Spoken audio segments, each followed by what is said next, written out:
the English faculty.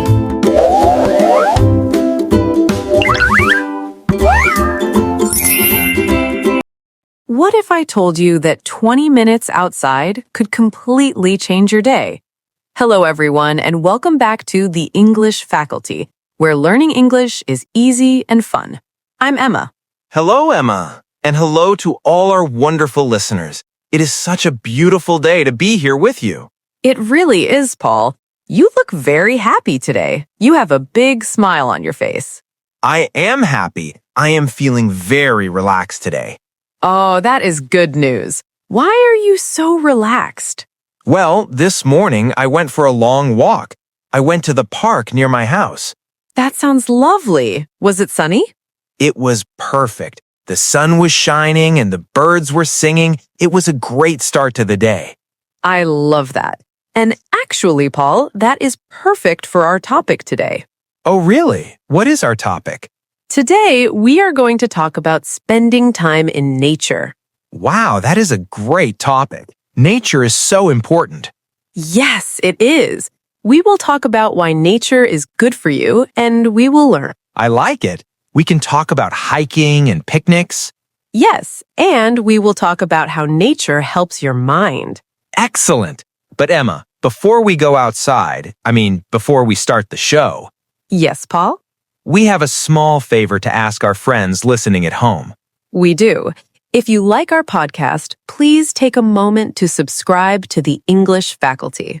Yes, click that subscribe button. It helps us make more episodes for you. And please give this video a like, a thumbs up, and share it with your friends. Maybe your friends want to learn English too. Thank you so much, everyone. We appreciate it. Okay, Paul, let's talk about nature. Let's do it. So, Paul, you said you went to the park this morning. Yes, it is a big park with many trees. How did you feel before the walk? Honestly, I was a little stressed. Stressed? Why? Oh, work, emails, busy city life. Sometimes my brain feels full. I understand that completely. Modern life is very fast. It is. But after 10 minutes in the park, I felt different. How did you feel? I felt calm. The stress just went away. That is the magic of nature. It is very good for our mental health. Mental health. That is an important phrase. It means how our mind feels. Right, exactly. Just like we exercise for our body, we need nature for our mind. I agree. When I hear the wind in the trees, I relax. Me too. There's a word for this. It is called mindfulness. Mindfulness, that is a big word. What does it mean? It means being in the moment, not thinking about tomorrow, not thinking about work, just being here, now. Ah, I see. So when I look at a flower and I only think about the flower, that is mindfulness. Yes, you are not checking your phone, you are just looking at the flower. That brings up a good point. Phones. Oh yes, our phones. We look at them all day. We do. I look at my computer for work and then my phone for messages. My eyes get tired. Mine too. Nature is the perfect place for a digital detox. Digital detox. I like that. It means taking a break from technology. Yes, when you go to the forest or the beach, you should put your phone away. Put it in your pocket or leave it in your bag. Don't look at Instagram. Look at the sky. That is good advice. The sky is more beautiful than Instagram. It really is. It helps us reconnect with the real world. The real world, yes. The grass, the trees, the water, that is real. But here's something most people don't realize. Nature can actually make you smarter and more creative. Stay with us to find out how. So Emma, walking in the park is one activity. What else can we do in nature? Oh, there are so many things. My favorite is hiking. Hiking. Can you explain what hiking is? Sure. Hiking is like walking, but usually in the mountains or the forest. It is a long walk. Is it difficult? It can be. Sometimes the hills are very high. You need good shoes. Good shoes are very important. You don't want sore feet. No, I wear big boots when I go hiking, and I bring a backpack. What is in your backpack? Water, lots of water, and maybe a map. A map is good. You don't want to get lost in the forest. No, definitely not. But I love hiking because of the view. The view? Yes, when you walk to the top of the hill and you look down, wow, it is beautiful. I can imagine. You can see everything. Exactly. It makes you feel strong. You climbed the mountain. I like walking, but I prefer sitting. Sitting is good too. So what is your favorite activity? I love picnics. Ah, picnics, of course. You love food. I do. To me, a picnic is the perfect afternoon. Tell us about your perfect picnic.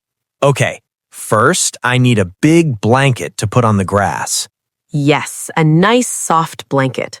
Then I need a basket, a picnic basket, classic.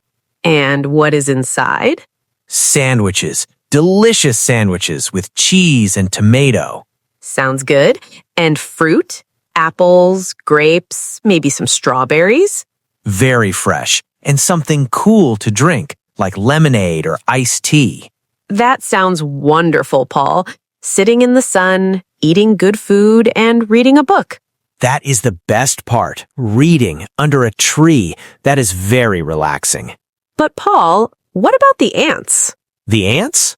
Yes, they like picnics too. They want your sandwich.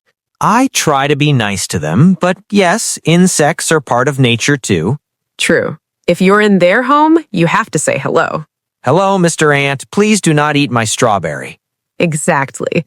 You know what? By the end of this episode, I'm going to share a simple challenge that could change how you experience nature forever. So, Paul, we have hiking and picnics. What about camping? Camping. This is sleeping outside, right? Yes, you sleep in a tent. A tent? That is a small house made of fabric. Yes. Do you like camping, Paul? I want to like it, but I am a little scared of the dark. The forest can be very dark at night.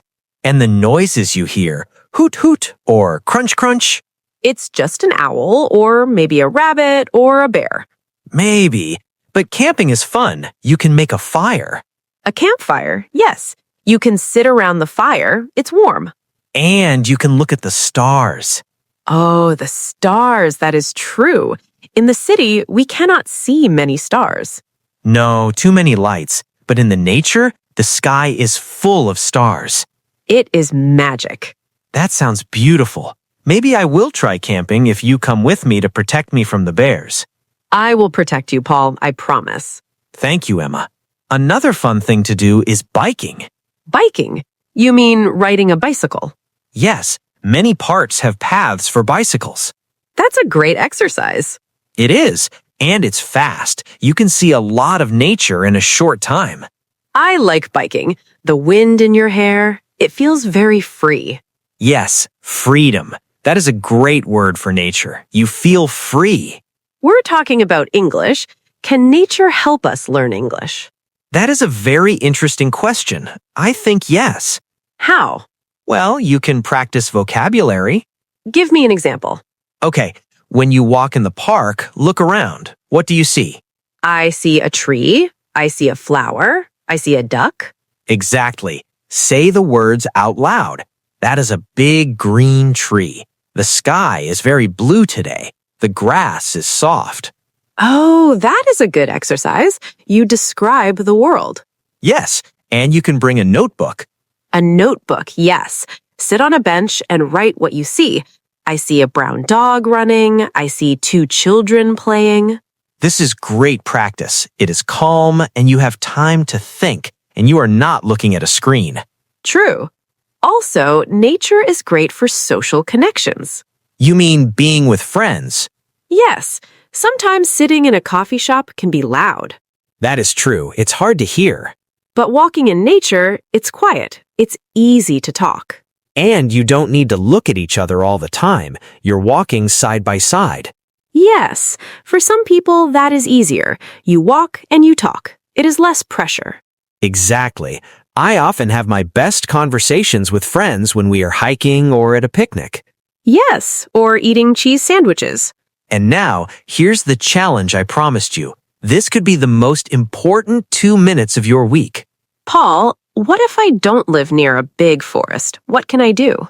That is a good question. Not everyone lives near mountains. Some people live in big cities with only tall buildings. But usually there is a small park or even a garden or maybe just a tree on your street. Yes, even one tree is nature. You can look at the leaves. You can watch the seasons change, green in summer, orange in autumn. Exactly. You don't need a big trip. You just need to open your eyes and breathe. Yes, take a deep breath. Fresh air. It really changes your mood. Paul, I have a challenge for our listeners. Ooh, a challenge. I like challenges. What is it? I want everyone to go outside this week. Just go outside. Yeah,